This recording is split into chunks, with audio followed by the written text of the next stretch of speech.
Obrigada por sintonizar no podcast Assustadoramente. O caminho para o terror começa aqui, e não há como voltar atrás.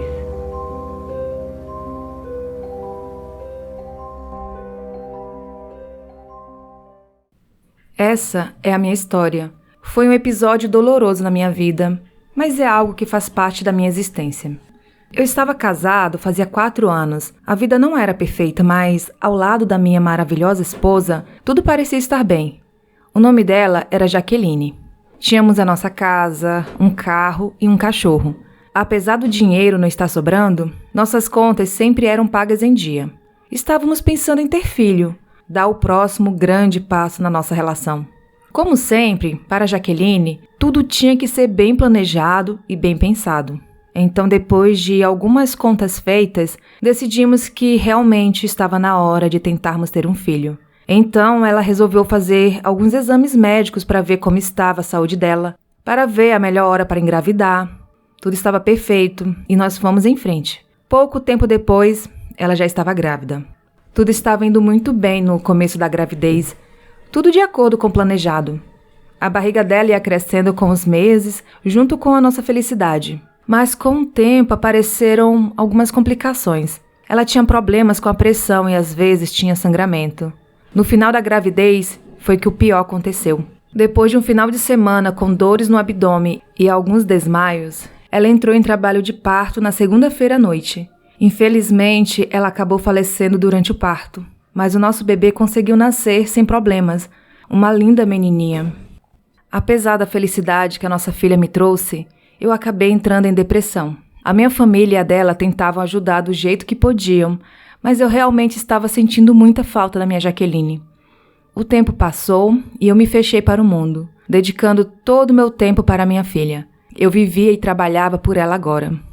O tempo foi passando e a pequena Jaqueline, sim, eu dei o mesmo nome da mãe para ela, foi crescendo forte e saudável.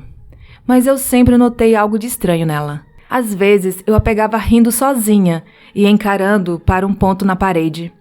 Ela foi crescendo e, com 1 ano e meio, começou a falar aquela linguagem de bebê.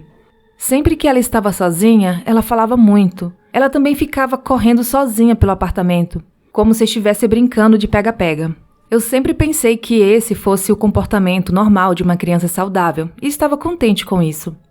Quando ela começou a interagir com outras crianças, ela notava que as outras tinham mãe e ela não. Eu acabei explicando, da melhor maneira possível para uma criança de 4 anos, porque ela não tinha mãe. Ela acabou aceitando o fato e continuamos com a nossa vida juntos. Então, algo estranho e maravilhoso aconteceu. A pequena Jaqueline estava com 6 anos agora. Numa sexta-noite, quando eu cheguei cansado do trabalho, me sentei para conversar com ela, como sempre fazia. Ela me contou como tinha sido o dia na escola e o que tinha feito durante a tarde. Depois da conversa e do jantar, botei ela para dormir e fui para a cama também. Durante a noite, eu acordei com alguém passando a mão no meu cabelo. Achei que fosse a minha filha e, sem abrir os olhos, eu falei para ela voltar para a cama que já estava tarde. O carinho não parou, mas como eu não ouvi o som dos pezinhos dela indo para o quarto, eu abri os olhos, esperando vê-la de pé ao lado da minha cama, mas não tinha ninguém lá.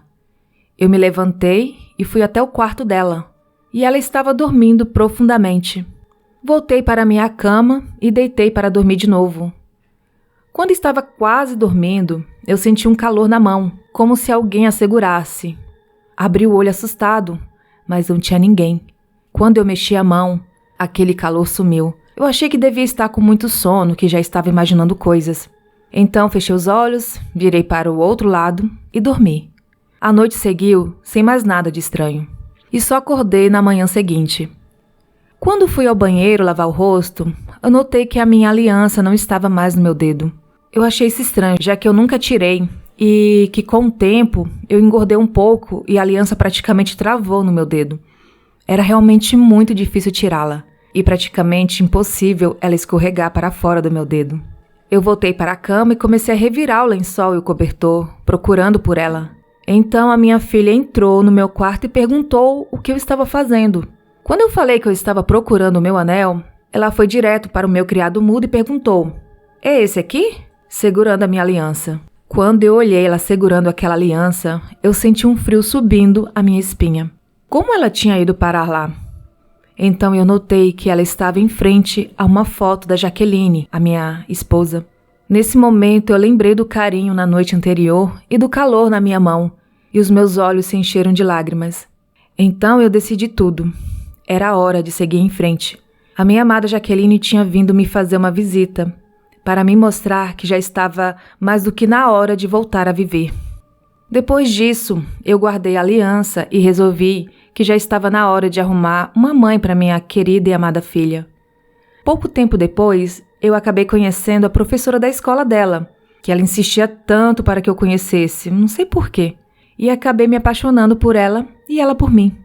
Hoje em dia somos uma família feliz novamente e a minha querida Jaqueline já está com 12 anos. Ela e a minha esposa realmente se amam e se tratam como mãe e filha.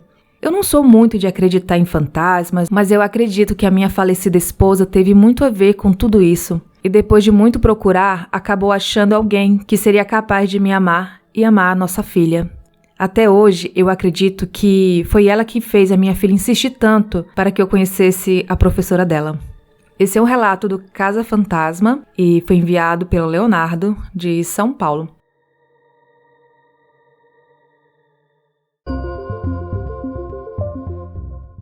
Quer ter acesso a relatos inéditos? Seja um apoiador do Assustadoramente na Aurelo. Além de apoiar o meu trabalho, você ainda terá acesso imediato a mais de 20 episódios. Baixe o aplicativo Aurelo e assine por apenas R$ 5,00 mensais. Na época eu trabalhava com loteamentos e eu viajava muito. A empresa me mandava gerenciar empreendimentos em várias localidades distintas. Em alguns empreendimentos menores, eu acabava ficando fixo e morando na cidade. Para mim era uma bênção, era muito mais tranquilo. Não precisava ficar me deslocando todo dia, toda semana. Às vezes, essa tranquilidade durava 5, 6, 7 meses, período que totalizava a venda integral de todos os terrenos. Numa dessas incursões, fiz amizade com o vereador da cidade, pessoa muito conhecida e influente no meio político. Esse meu amigo era um cidadão respeitado por todos e nos abriu muitas portas. Auxiliou muito, desde o momento da aquisição da área até a regularização técnica e burocrática do loteamento. Por ser de uma família tradicional da cidade, o cara conhecia todo mundo por lá. Logo no começo do empreendimento, lembro-me que saí de uma reunião com o pessoal da prefeitura e fui com esse meu amigo até a rodoviária para recepcionarmos seu irmão, que há pouco regressara do Japão. Seu irmão havia se separado da esposa assim que chegou no Brasil e estava mal, psicologicamente abalado, teria vindo passar um tempo na cidade para espairecer sua mente. Pelo que entendi, além da questão sentimental, tinha a questão financeira, que envolvia a divisão do que ganharam durante o tempo trabalhando no Japão. Veio para receber conselhos do que deveria fazer. Estava desnorteado, perdido. Parecia uma situação complexa, pois envolvia divisão de bens, dinheiro, traição amorosa, guarda dos filhos, um verdadeiro prato cheio para os fofoqueiros da pequena cidade. E cidade pequena, vocês sabem, né? Fofoca corre solta. Eu ouvia muitos causos a respeito desses irmãos. Assuntos relacionados a pactos com capiroto e consagrações ao tinhoso, e que ambos não eram flor que se cheire. Diziam que todos da família dele eram do mal. E o pessoal morria de medo. Eu nunca tive queixas, muito pelo contrário. Como eu disse anteriormente, ele me ajudou muito. O meu amigo era super gente fina. Eu achava ele do bem. Mas um caso me deixou curioso. Eu estava no plantão de vendas do loteamento e recebi a breve visita dos dois. Resolvi convidá-los para tomarmos um café em uma padaria bem próxima. Meu amigo aceitou, mas o irmão dele não queria ir. Falou que a padaria era da tia da sua então recém-ex-esposa. Ele achou que o clima lá seria desagradável, e realmente foi. Assim que entramos, eu percebi que o clima dentro do recinto esfriou. A atendente nem olhou pra gente. E olha que eu sempre fui bem atendido lá, mas nesse dia eu fui mal recebido. Sentamos e só eu puxava a conversa. O clima ficou esquisito. O café doce parecia amargo. O salgado, sempre quentinho, estava frio. Na hora de pagar a conta, a atendente do caixa, que era proprietária e tia da então ex-esposa, se dirigiu ao irmão do meu amigo e foi bem clara ao dizer que ali todos eram bem-vindos, menos ele. Que se ele voltasse de novo, ela iria pessoalmente chamar a polícia. Rapaz, foi climão. Fiquei chateado, sabe aquele momento vergonha alheia? Poxa vida, era eu que tinha convidado. Sem querer, eu fui o responsável por todo aquele momento constrangedor. O cara voltou para a cidade natal dele procurando paz e foi recebido daquela forma. Coisa chata, realmente constrangedor. Então, na saída, eu entendi o porquê da fama deles serem do mal. O irmão do meu amigo gesticulou e pronunciou algo que eu não entendi. Se afastou da gente balbuciando palavras desconexas, indo para o sentido contrário. Fixando o olhar para a padaria, o meu amigo, meio sussurrando, disse algo como: a bênção trará prosperidade para aqueles que a merecem. Portanto, aqueles que não a merecem serão amaldiçoados e se alimentarão da sua própria desgraça. Aqui, o ódio que lhe rogo contra qualquer um dos seres infelizes desse local. Meu amigo se despediu de mim e foi atrás do irmão. Sinistro. Passado tanto tempo desse ocorrido, até hoje eu fico pensativo. Fico imaginando quanto isso teve peso. Eu fiquei lá uns 5 meses. Nesse intervalo, essa padaria faliu. Foi mesmo uma praga pesada jogada? Até quando uma palavra lançada tem toda essa força? Terá esse poder? Foi mesmo uma maldição rogada? Ou isso foi só a ponta do iceberg?